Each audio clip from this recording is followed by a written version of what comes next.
Hey guys, it's Marlo back again with another unboxing and review, and today I have the McFarlane Toys Mortal Kombat 11 Commando Spawn.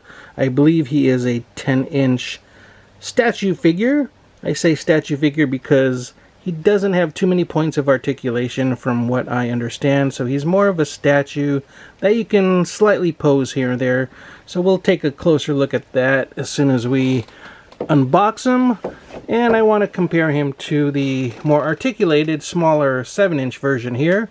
I believe the figure in the box is about 10 inches tall, whereas, yeah, the more articulated, smaller version is more in the 7-inch scale. So here he is in box. And I want to give a big thanks to my buddy for giving me this figure basically as a gift, and the fine folks at McFarlane Toys, of course. So, not too much to the box. And again, it's meant for 14-year-olds and older. It's not a toy. And if you want, there is the barcode just in case. This figure is a little bit old now. Probably came out about a year ago.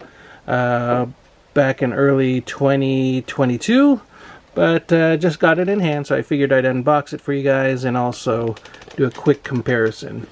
So without further ado, let's go ahead and open them up and take a closer look at the figure inside. And here we have the figure out of the package and all of his accessories. He just comes with this big sort of machine gun, huge stand here, and this necroplasm effect right there. And here is the figure. Let's take a look at his actual size. So like I said, he's just over 10 inches. I'd say about 10.5 inches. Right under 11 basically. So he's not quite 12 inches. A little bit over 10. So yeah, we'll just say 10.5 inches. So not sure what scale that would be overall, but you get the idea of the size, hopefully. As far as articulation, like I said, he's mostly going to be a statue sort of figure for display, but he does have a few points of articulation. So we can take a look at that real quick. I believe, let's see, there's one here at the foot. Looks like the hands also have rotation, so that's 2. The head there, so that makes 3. I'm going to turn it all the way around, but it looks a little bit funny with that gap there. So he's more or less meant to kind of be either a little bit forward or to the side. So that's 3.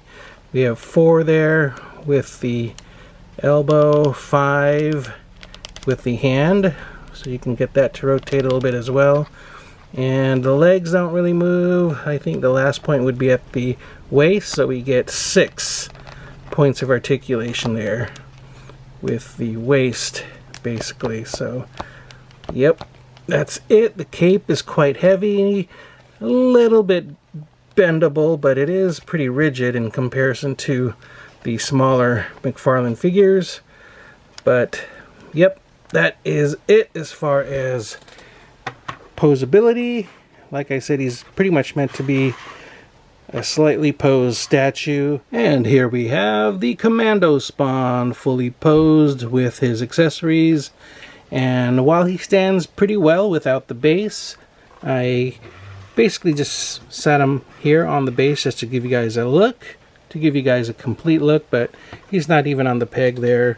There are a couple peg holes underneath, but as you can see, he stands pretty nicely in my opinion without even having to plug him into the peg. So since I have him here, let's go ahead and look at some of the details. The gun was a little bit tricky to get into the hand. I'm not gonna lie, I had to warm up the hand with a blow dryer to soften it up to get the gun in hand. So otherwise it was a little bit stiff and, like I said, difficult to place in the hand. The necroplasm is pretty easy. There's just a small little peg, so there you go. You can just plug that in place there into the peg hole. So that one wasn't too bad. Let me take it off for now so I can show you some of the details there.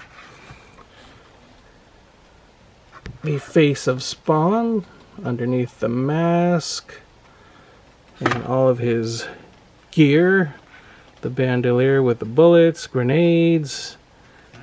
You have some, looks like some sort of grenade shells.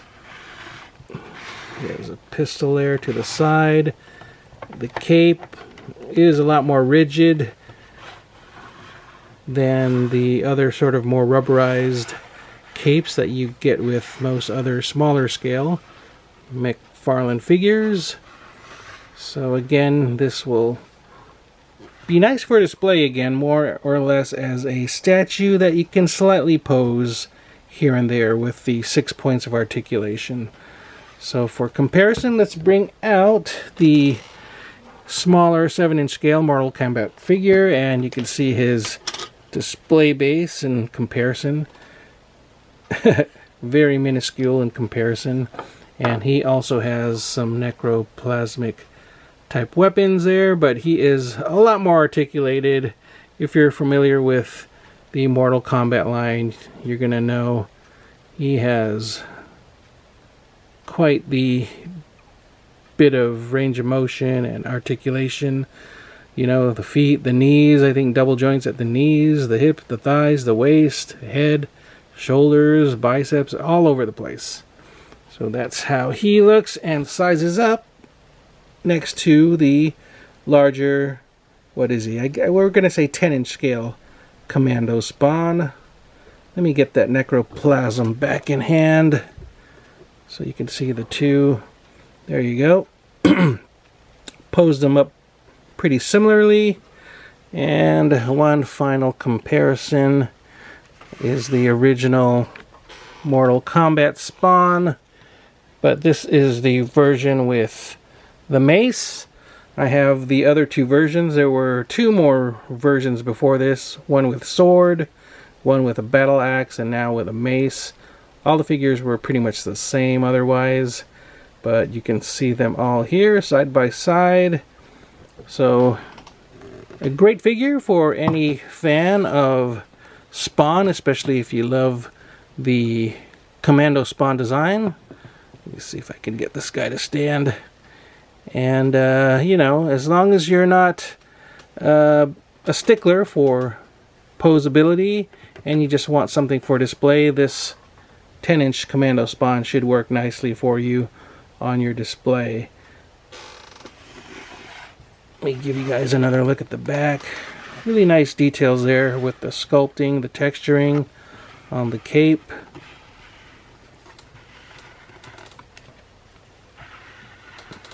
And yep, I would say he might be pretty much a larger blown up version of this sculpt. It looks like in the legs maybe at least, but there are differences when you go to the waist because the torso here is sort of more twisting, whereas this one is a little bit more straightforward. The hands obviously are different, and the head sculpt looks to be pretty different too, because this one's sort of looking down a little bit more, whereas that one's a little bit more straightforward. The arms could be a blown up version. They look pretty similar. But yeah, overall, I mean, he's just going to be a completely different figure and have a different presence on your display shelf there. So anyways, hopefully you enjoyed this unboxing and review and comparison. If you did, please give the video a thumbs up. Be sure to share the video, like the video, and if you haven't already, please do subscribe to my channel. Be sure to ring the notification bell so that you know of any future video uploads that I do. Take care, keep on collecting, and I will see you all next time. Bye-bye.